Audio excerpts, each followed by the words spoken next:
The motto of the Indian Air Force is to touch the sky with glory. Nabha Sprisham Deeptam, from the Srimad Bhagavad Gita.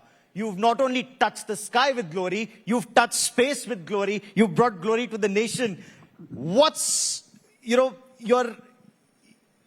biggest achievement, if I may, or experience that you want to share with us about this journey? Thank you. First of all, your kind words, touching the space with glory. The experience that I want to share, actually kind of just, we saw that. I think that's the best way to concisely capture the experience that I had in these 20 days. But if there is one thing that I felt, there's a short clip in this video wherein you see me standing with the Indian flag behind. That was the day I was speaking to the Honorable Prime Minister of our country. I think that is the message that I would like to convey to everyone, that today in 2025, the Indian flag reached the International Space Station for the first time. And there was a person who was conversing in Hindi to the Indian leader who is running the country right now. I think that was very powerful for me and was a strong message that we were giving to the world that, we are here and this time we are here to stay. Amazing.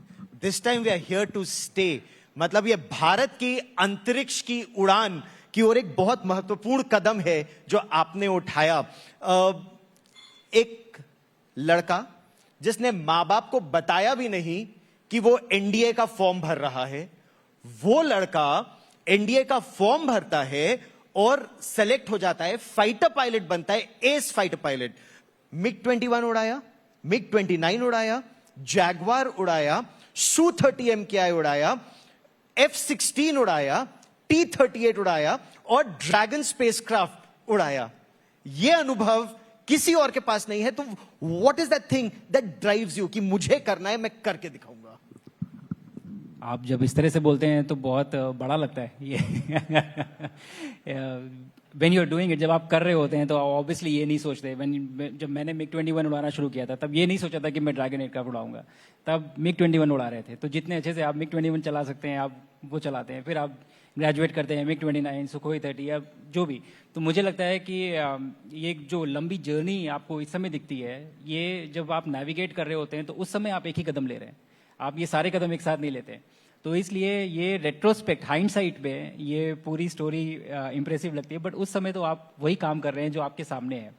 But ये ज़रूर कहूँगा कि बहुत भाग्यशाली हूँ, बहुत fortunate हूँ कि मुझे मौका मिला पहले इंडियन एयरफोर्स ज्वाइन करने का, जो कि मेरा ड्रीम जॉब था फ्लाइंग, और उसके बाद इतने सारे अलग अलग तरह के एयरक्राफ्ट फ्लाई करने का, और उसके बाद इवेंचुअली आपने जैसे कहा कि ड्रैगन स्पेसक्राफ्ट को पायलट करने का, जो कि एक एक्सटेंशन है स्काई का। सबका सपना होता है कि मतलब स्काई के ऊपर आप कहाँ जा सकते हैं। तो मुझे लगता है कि I have been very fortunate और मौका मिला मुझे ये सारी चीज़ें करने का।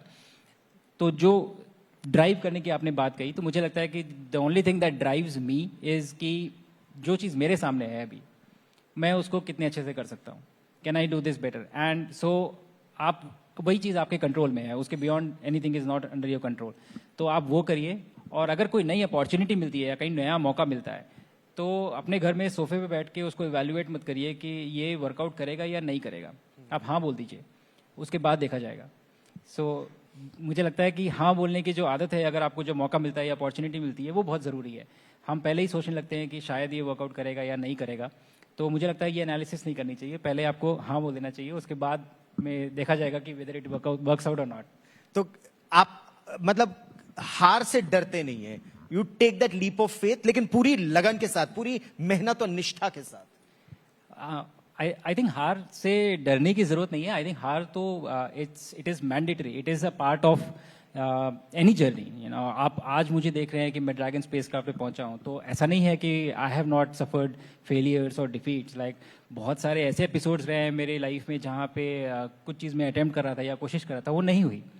तो मुझे लगता है हार तो एक हार से ही तो आप सीखते हैं, सक्सेस आपको सिखाती थोड़ी है। हार, it is the defeat that teaches you. क्योंकि आप जब फेल होते हैं, जब किसी चीज़ के लिए आप ट्राई कर रहे हैं और आप सक्सेसफुल नहीं होते, तो आपको समझ में आता है कि अच्छा मैंने यहाँ पे गलती की शायद, या ये गलत किया, और फिर आप दोबारा से उस चीज़ को अटेम्प्ट करते हैं और फिर आप शायद सक्सेसफुल होते हैं। तो मुझे लगता है कि एक कल्चर बनाने की ज़रूरत है। I think we should start celebrating defeats rather than success. और जब हम वो करेंगे ना तो हम अपने बच्चों को इनकरेज करेंगे कि it is okay, failure is a part of the process, when you fail you learn, so that is what we need to inculcate. What a beautiful thought. मतलब हार से डरना नहीं चाहिए, failure is an opportunity to learn and move forward.